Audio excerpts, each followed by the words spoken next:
Hi అండి, నమస్తే. Welcome to Nivedita's kitchen. ఈరోజు మనం ఈ వీడియోలో ఉదయాన్నే కానీ మధ్యాహ్నం లంచ్కైనా క్విక్గా చేసుకునేటువంటి recipe చూపించబోతున్నానండి.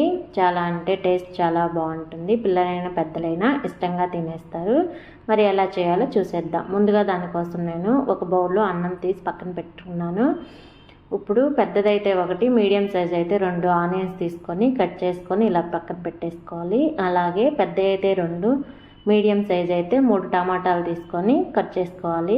1/2 teaspoon garam masala, 1/2 teaspoon అల్లం వెల్లుల్లి పేస్ట్, 1/4 టీ స్పూన్ పసుపు, అలాగే 3 కట్ చేసుకున్నటువంటి పచ్చిమిర్చి, 2 టేబుల్ స్పూన్ల ఆయిల్, టేస్ట్కి సరిపడా సాల్ట్,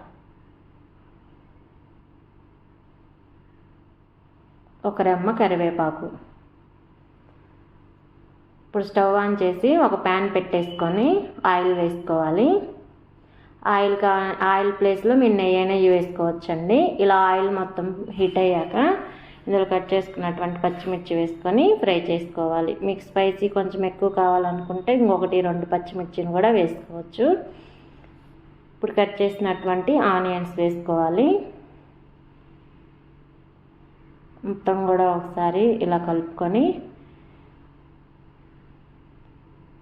ఇందులోనే కరివేపాకు కూడా వేసుకొని ఫ్రై చేసుకోవాలి.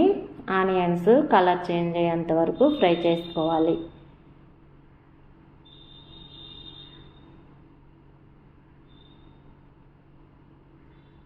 ఇలా ఆనియన్స్ కలర్ చేంజ్ అయిన తర్వాత అల్లం వెల్లుల్లి పేస్ట్ వేసుకొని పచ్చివాసన పోయేంత వరకు ఫ్రై చేసుకోవాలి.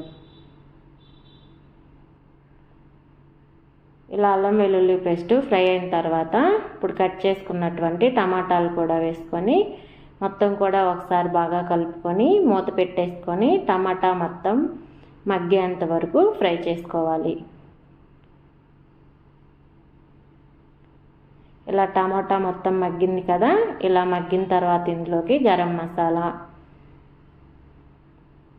పసుపు, అలాగే టేస్ట్కి సరిపడా సాల్ట్ కూడా వేసుకొని మొత్తం కూడా ఒకసారి బాగా కలుపుకోవాలి.